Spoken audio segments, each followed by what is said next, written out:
This news alert brought to you by Casarina All Sports Club. All your entertainment under one roof.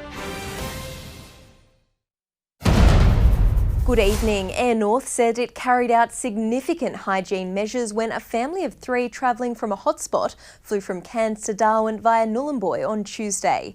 The airline says it pre-seats customers travelling from hotspots to limit the risk of transmission. A statement from the Health Department says the family have since entered the mandatory quarantine. The federal government has announced historic Closing the Gap targets for Indigenous Australians, but some advocates say they don't go far enough.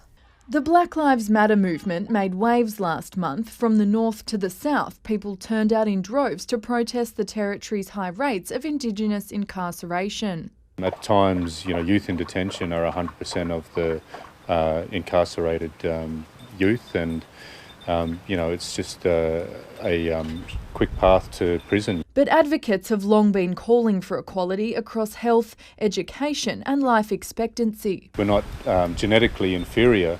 That has us dying at almost 10 years younger than anyone else.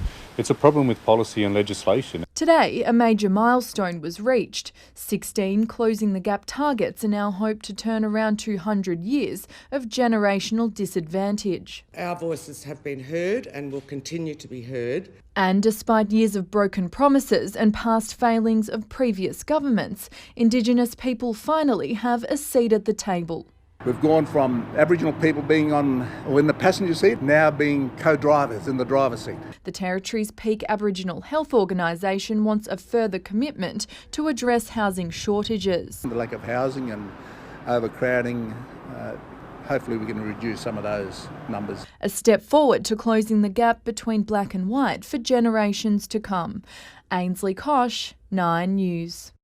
NTFL clubs will be restricted to just 8 fly-in players for the upcoming season. It's one of many new rule changes to the game to help teams deal with the impact of COVID-19.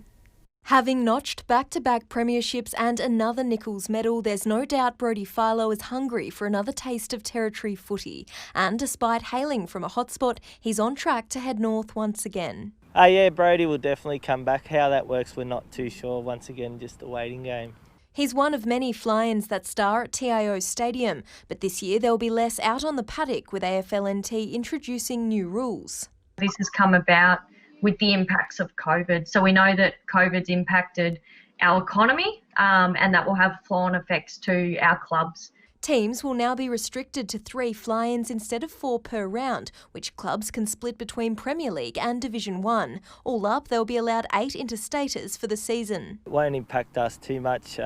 We originally were aiming to try and have 2 for the season. There'll also be a new system for penalties. We've graded all of our rules or breaches of those rules between minor, intermediate and major breaches. As well as lowering the point concession for players who relocate to the Territory. It will be a handy compensation for actually guys moving up here. The reigning premiers kick off their men's and women's pre-season on Tuesday night. Elle Conway, 9 News. Thank you for joining us. To stay up to date, follow 9 News Darwin on Facebook.